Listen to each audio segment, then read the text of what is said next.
Assalamualaikum warahmatullahi wabarakatuh. Jadi pada kesempatan ini Dara akan sedikit berbagi ilmu sependek ilmu yang Dara pahami mengenai Uqdatul Kubro atau 3 pertanyaan mendasar. Dari mana kita, untuk apa kita, dan akan kemana kita setelah ini.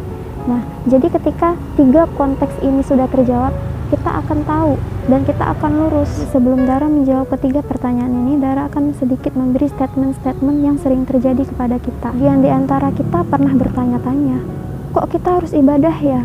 Kok kita harus sholat ya? Kok kita harus capek-capek melakukan sholat, puasa, zakat, dan lain sebagainya?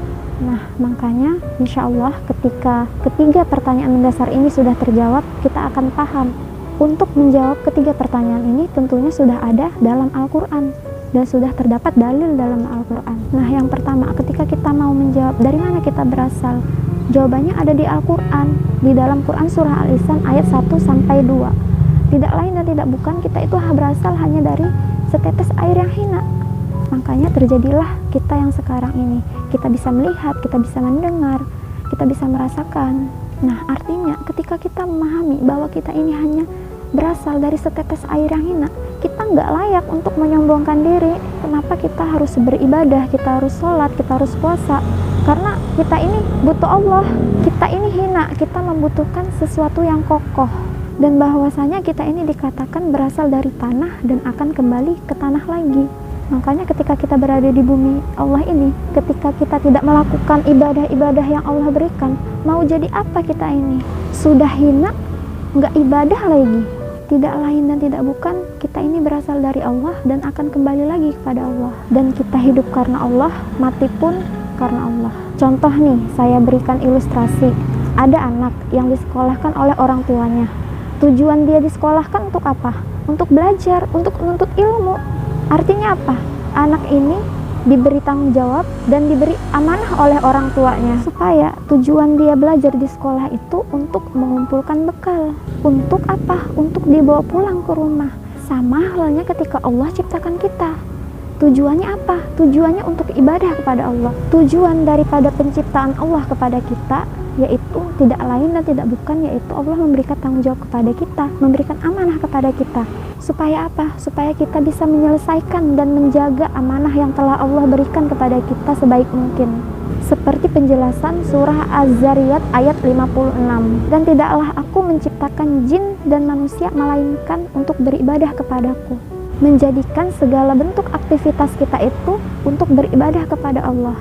Nah, setelah kita kembali kepada si anak yang sekolah tadi, yang diberikan amanah oleh orang tuanya, apabila dia sudah belajar penuh di sekolahnya, sudah belajar sebaik mungkin, nah gimana caranya si anak ini ketika pulang ada bekal untuk dibawa pulang, ada bekal yang diperoleh untuk dibawa pulang. Dalam tanda kutip, ini anak harus ada bekal dibawa pulang. Sama halnya jika kita kembalikan kepada tujuan hidup kita. Kita harus punya bekal untuk kita bawa pulang. Kita kembalikan kepada pertanyaan, akan kemana kita setelah ini? Bagaimana caranya agar kita membawa bekal untuk pulang?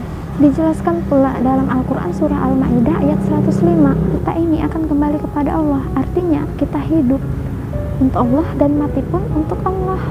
Kita dari Allah dan akan kembali kepada Allah. Lalu apa yang mau disombongkan? Tujuan kita hidup untuk beribadah. Dan yang ketiga, kita akan kembali kepada Allah. Dan tentunya harus ada yang kita pertanggungjawabkan kelak. Lalu apa yang mesti kita pertanggungjawabkan? Semasa kita di dunia, kita ngapain aja, umur kita berapa? Mungkin ada yang 18, 19, 20. Itu semua akan dipertanggungjawabkan. Usiamu kau gunakan untuk apa? Dan jelas ketika hari kiamat nanti, salah satu riwayat mengatakan, tidaklah bergeser kaki seorang hamba dari tempat hisabnya pada hari kiamat hingga ia ditanyai mengenai 4 hal. Umurmu kau gunakan untuk apa? Artinya kita diciptakan Allah untuk beribadah. Illa liya'budun. Kita akan kembali kepada Allah dalam keadaan hina dan penuh dosa. Jadi dapat dipahami ya teman-teman apa yang saya sampaikan. Kenapa kita harus capek-capek beribadah, kenapa kita harus capek-capek sholat, kenapa kita harus ngaji, puasa, bayar zakat, dan kenapa kita harus mengajak umat pada hal kebaikan. Kenapa, dan kenapa? karena kita akan kembali kepada Allah dan mesti ada yang kita pertanggungjawabkan kelak. Nggak mungkin dong kita bawa pulang dalam keadaan tangan kosong tanpa bekal lagi. Yang penting niat kita lurus dan benar sesuai dengan syariatnya, insya Allah.